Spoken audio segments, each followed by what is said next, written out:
ಪೂಜ್ಯರು ವೇದಿಕೆ ಮಾರುತೋತ್ಸವಕ್ಕೆ ಪೂಜೆಯನ್ನು ಸಲ್ಲಿಸಲು ಆಗಮಿಸುವಂಥ ಸಂದರ್ಭ ಕಾಣಿಸಲಿದೆ. ಅನೇಕ ಹಲವು ಸಂತೋಷಗಳ ಪರಮಪೂಜ್ಯರು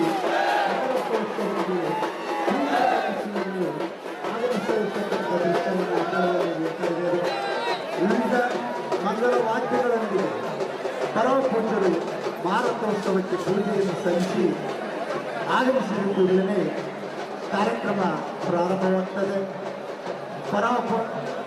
ಮಾರುತೋತ್ಸವಕ್ಕೆ ಆಗಮಿಸಿರುವಂಥ ಪರಮಪೂಜ್ಯರು ವೇದಿಕೆಯ ಕಡೆಗೆ ಬರ್ತಾ ಇದ್ದಾರೆ, ಆಗಮಿಸ್ತಾ ಇದ್ದಾರೆ, ದಯಮಾಡಿಸ್ತಾ ಇದ್ದಾರೆ.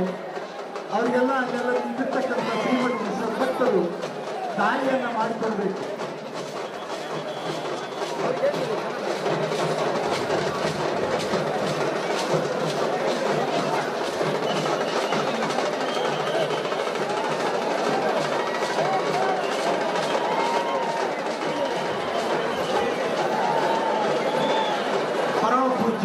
ಅಭಿನವ ಗವಿಸಿದ್ದೇಶ್ವರ ಮಹಾಸ್ವಾಮಿಗಳು ಇದೀಗ ರಥೋತ್ಸವಕ್ಕೆ ಪೂಜೆಯನ್ನು ಸಲ್ಲಿಸಲಿಕ್ಕೆ ದಯಮಾಡಿಸ್ತಾ ಇದ್ದಾರೆ. ಅಲ್ಲಿ ಅನೇಕ ಮಂಗಳವಾದ್ಯಗಳು ಅವುಗಳೊಂದಿಗೆ ಹೊರಟಿದ್ದಾರೆ. ನೋಡ್ರಿ, ಇಷ್ಟೊಂದು ಲಕ್ಷ ಲಕ್ಷ ಜನಸಂಖ್ಯೆ ಸೇರಿದರೂ ಸಹಿತ ಒಂದೇ ಒಂದು ಗದ್ದಲ ಕಂಡು ಬರ್ತಾ ಇಲ್ಲ.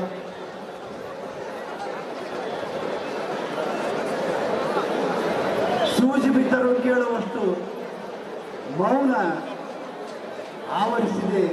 ಇದು ಗವಿಸಿದ್ಧನ ಮಹಿಮೆ, ಗವಿಸಿದ್ಧನ ಶಕ್ತಿ, ಗವಿಸಿದ್ಧನ ಭಕ್ತಿಗೆ ಸಾಕ್ಷಿ ಅನ್ನುವಂಥ ಮಾತನ್ನು ನಾವು ಹೇಳ್ತಾ ಇದ್ದೇವೆ.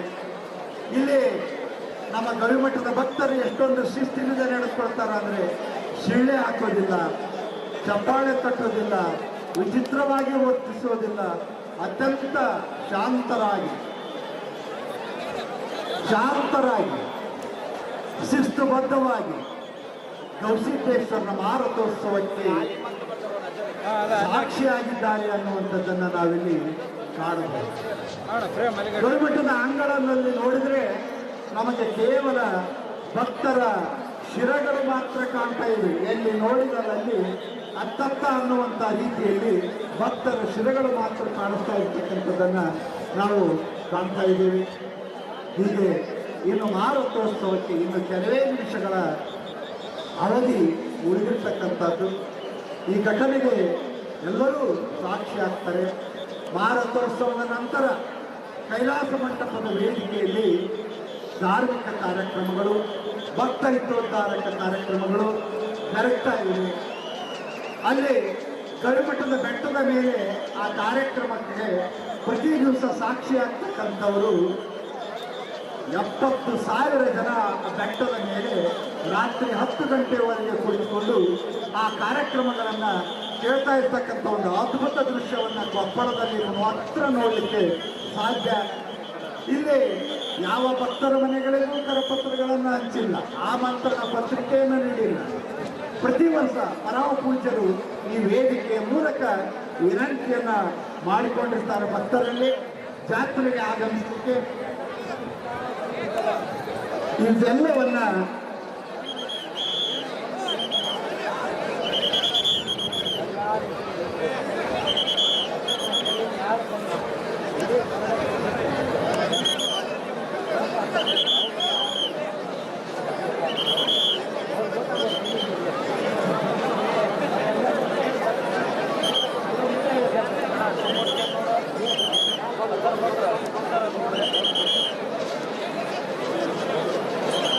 ಪರಮಪೂಜ್ಯರು ಮಾರುತೋತ್ಸವಕ್ಕೆ ಪೂಜೆಯನ್ನು ಸಲ್ಲಿಸಿ ಈ ವೇದಿಕೆಗೆ ಆಗಮಿಸ್ತಾ ಇದ್ದಾರೆ.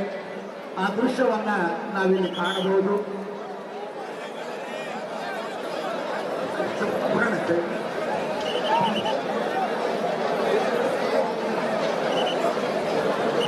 ಇದೀಗ ಪರಮಪೂಜ್ಯ ಅಭಿನವ ಗವಿಸಿದ್ದೇಶ್ವರ ಮಹಾಸ್ವಾಮಿಗಳು ಮಾರುತೋತ್ಸವಕ್ಕೆ ಪೂಜೆಯನ್ನು ಸಲ್ಲಿಸಿ ವೇದಿಕೆ ಕಡೆಗೆ ಆಗಮಿಸ್ತಾ ಇದ್ದಾರೆ. ದಯವಿಟ್ಟು ಭಕ್ತರೆಲ್ಲರೂ ಶಾಂತ ರೀತಿಯಿಂದ ಮಾರುತೋತ್ಸವಕ್ಕೆ ಸಾಕ್ಷಿಯಾಗಲಿಕ್ಕೆ ತಮ್ಮಲ್ಲಿ ನಾನು ವಿನಂತಿಸಿಕೊಳ್ತೇನೆ. ಹೀಗೆ ಈಗಾಗಲೇ ಮಾರುತೋತ್ಸವಕ್ಕೆ ಸಾಕ್ಷಿಯಾಗಲಿಕ್ಕೆ ಹುಬ್ಬಳ್ಳಿಯ ಡಾಕ್ಟರ್ ಗುರುಸಿದ್ಧ ರಾಜಯೋಗೀಂದ್ರ ಮಹಾಸ್ವಾಮಿಗಳವರು 3000 ಮಠ ಮಹಾಸಂಸ್ಥಾನ ಹುಬ್ಬಳ್ಳಿಯವರು ಈಗಾಗಲೇ ಆಗಮಿಸಿದ್ದಾರೆ. ಕಾಗಿನೆಲೆಯ ಪರಮ ಪೂಜ್ಯರು, ಕಾಕಂಡಿಕೆಯ ಪರಮ ಪೂಜ್ಯರು ಇಲ್ಲಿಯ ವೇದಿಕೆ ಮೇಲೆ ಅವರು ಈಗಾಗಲೇ ಆಶ್ರಿತರಾಗಿದ್ದಾರೆ, ದಯಮಾಡಿಸಿದ್ದಾರೆ. ಇದು ಕೆಲವೇ ಕ್ಷಣ ಪರಮ ಪೂಜ್ಯರು ವೇದಿಕೆ ಕಡೆಗೆ ಬರ್ತಾ ಇದ್ದಾರೆ. ಮಾನ್ಯ ಗೌರವಾನ್ವಿತ ರಾಜ್ಯಪಾಲರಾಗಿರ್ತಕ್ಕಂಥ ಮೇಘಾಲಯದ ರಾಜ್ಯಪಾಲರು CS ವಿಜಯಶಂಕರ್ ಅವರು ಈ ಮಾರುತೋತ್ಸವಕ್ಕೆ ಚಾಲನೆಯನ್ನು ನೀಡ್ತಾ ಇದ್ದಾರೆ. ಆ ಒಂದು ಘಟನೆಗೆ ಆ ಮಾರುತೋತ್ಸವಕ್ಕೆ ಚಾಲನೆಯನ್ನು ನೀಡುವಂತ ಸಂಕೇತಕ್ಕಾಗಿ ಭಕ್ತರು ಮೌನವಾಗಿ ಕಾಯ್ತಾ ಇರ್ತಕ್ಕಂಥದ್ದನ್ನು ತಾವೆಲ್ಲ ನೋಡಬಹುದು. ಸುಮಾರು ಒಂದು ಅಂದಾಜಿನ ಪ್ರಕಾರ 6 ಲಕ್ಷ ಜನ ಇಲ್ಲಿ ನಿಂತಿದ್ದಾರೆ ಅನ್ನುವಂಥ ಮಾಹಿತಿಯನ್ನ ಮಲ್ಲವರು ಹೇಳ್ತಾ ಇದ್ದಾರೆ. ನಾವು ಕಣ್ಣು ತಿರುಗಿಸಿದಂತ ಎತ್ತೆತ್ತ ನೋಡಿದರು ಗವಿಸಿದ್ದನ ಭಕ್ತರ ಹಿಂದೆ ಕಾಣ್ತಾ ಇದೆ. ಪರಮ ಪೂಜ್ಯ ಸ್ವಾಮೀಜಿಯವರು ಆಗಮಿಸ್ತಾ ಇದ್ದಾರೆ. ಇನ್ನು ಕೆಲವೇ ನಿಮಿಷಗಳಲ್ಲಿ ಕಾರ್ಯಕ್ರಮ ಚಾಲನೆ ಸಿಗಲಿದೆ. ಅಲ್ಲ ತಡ್ರಿ ಪೊಸಿಷನ್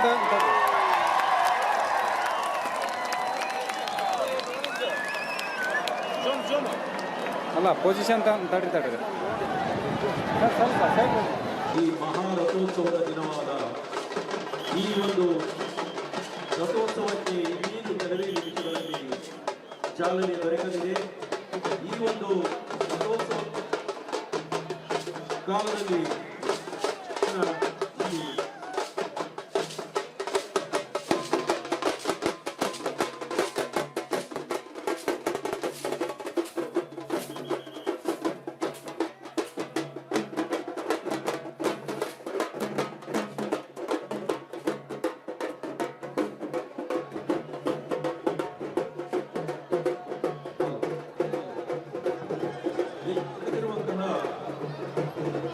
ಸುಮಾರು 6 ರಿಂದ 7 ಲಕ್ಷ ಜನ ಭಕ್ತರು ಇಲ್ಲಿ ಈ ಒಂದು ರಥೋತ್ಸವದ ಚಾಲನೆಗಾಗಿ ಕಾಯ್ತಾ ಇದ್ದಾರೆ. ಈಗ ಇದೊಂದು ಮಹಾರಥವಿದ್ದು ಈ ಮಹಾರಥೋತ್ಸವದ ಚಾಲನೆಗೆ ಇಂದು ಗಣ್ಯರ ಒಂದು ಆಗಮನ, ಈ ಒಂದು ಪೂಜ್ಯರ ಒಂದು ಆಗಮನದಿಂದಾಗಿ ಏನು ಕೆಲವೇ ನಿಮಿಷಗಳಲ್ಲಿ ಕಾರ್ಯಕ್ರಮವನ್ನ ರಥೋತ್ಸವಕ್ಕೆ ಚಾಲನೆ ನೀಡುವುದನ್ನ ಪ್ರಾರಂಭಿಸಲಾಗ್ತಾ ಇದೆ. ಈ ಲಕ್ಷ ಲಕ್ಷ ಜನ ಸೇರಿರುವಂತಹ ಈ ಕೊಪ್ಪಳದ ಗವಿಮಠದ ಜಾತ್ರೆ ಕೇವಲ ಪರಾಳದ ಜಾತ್ರೆಯಲ್ಲ, ಮಕ್ಕಳ ಆಟಿಕೆ ಜಾತ್ರೆ, ಈ ಹೆಣ್ಣು ಮಕ್ಕಳ ಬಳೆಗಳ ಸಡಗರದ ಜಾತ್ರೆಯಲ್ಲ, ಇದು ಒಂದು ಭಕ್ತಿ ಮತ್ತು ಶಕ್ತಿಯ ಜಾತ್ರೆ ಅಂತಂದು ನಾವು ಹೇಳಬಹುದಾಗಿದೆ. ಈ ಒಂದು ಪ್ರತಿ ವರ್ಷ ಒಂದೊಂದು ಹೊಸ ಪರಿಕಲ್ಪನೆಯ ವಿಚಾರಿಕೆಯನ್ನ ಹುಟ್ಟಿಸುವಂತಹ ಜಾತ್ರೆ ನಮ್ಮ ಈ ಕೊಪ್ಪಳದ ಗವಿಸಿದ್ದೇಶ್ವರನ ಜಾತ್ರೆ. ಈ ಗವಿಸಿದ್ದೇಶ್ವರನ ಭಕ್ತರು ಇಲ್ಲೆಲ್ಲ ನೆರೆಯನ್ನು ನೋಡಿದರೆ ಇನ್ನೇನು ಎಲ್ಲರೂ ತಮ್ಮ ಹರಕೆಯನ್ನ ತೀರಿಸುವುದಕ್ಕೋಸ್ಕರ ಈ ರಥೋತ್ಸವದ ಚಾಲನೆಗಾಗಿ ತಮ್ಮ ಅಂತರಾಳದಲ್ಲಿ ಗವಿಸಿದ್ದೇಶ್ವರನನ್ನ ನೆನೆಯುತ್ತಾ ಗವಿಸಿದ್ದ ಗವಿಸಿದ್ದ ಎಂದು ಮನದಲ್ಲಿ ಸ್ಮರಿಸಿಕೊಳ್ಳುತ್ತಾ ಈ ತಮ್ಮ ಒಂದು ಗವಿಸಿದ್ದೇಶ್ವರನ ರಥೋತ್ಸವಕ್ಕಾಗಿ ತಾವು ಹರಕೆಯನ್ನ ತೀರಿಸಬೇಕು ಅಂತ ಹೇಳಲು ಕಾಯ್ತಾ ಇದ್ದಾರೆ. ಇಲ್ಲಿ ಅನೇಕ ಲಕ್ಷ ಲಕ್ಷ ಭಕ್ತರು ಇಲ್ಲಿ ಹಳ್ಳಿಗಳಿಂದ ಊರುಗಳಿಂದ ನಗರಗಳಿಂದ ಎಲ್ಲೆಲ್ಲಿಯೂ ಸಹಿತ ಗುಡ್ಡದ ಮೇಲಿಂದ ಕಟ್ಟಡದ ಮೇಲಿಂದ ನೀರಿನ ಟ್ಯಾಂಕ್ಗಳ ಮೇಲೆ ಪ್ರತಿಯೊಂದು ಮೂಲೆಯಲ್ಲಿ ಭಕ್ತರು ಸೇರಿರುವುದನ್ನು ನೋಡಿದರೆ ಇದು ಗವಿಸಿದ್ದೇಶ್ವರನ ಶಕ್ತಿ ಎಷ್ಟು ಅಂತ ಗೊತ್ತಾಗುತ್ತೆ. ಇಲ್ಲಿ ನೆರೆದಿರುವಂತಹ ಜನರಲ್ಲಿ ಯಾವುದು ಜಾತಿ ಭೇದ ಭಾವ ಹೆಣ್ಣು ಗಂಡು ಎನ್ನುವಂತಹ ಭಾವವಿಲ್ಲದಾರದೆ ಸರ್ವ ಧರ್ಮಗಳ ಜಾತ್ರೆ ಅಂದ್ರೆ ಅದು ಗವಿಸಿದ್ದೇಶ್ವರನ ಜಾತ್ರೆ. ಈ ಜಾತ್ರೆಯ ನಿಮಿತ್ತದಲ್ಲಿ 3 ದಿನಗಳ ಕಾಲ ಅನುಭಾವಿಗಳ ಅಮೃತದ ಚಿಂತನಾ ಗೋಷ್ಠಿಯನ್ನ ಭಕ್ತ ಹಿತಚಿಂತನಾ ಸಭೆಯನ್ನ ಸಮಾರೋಪದ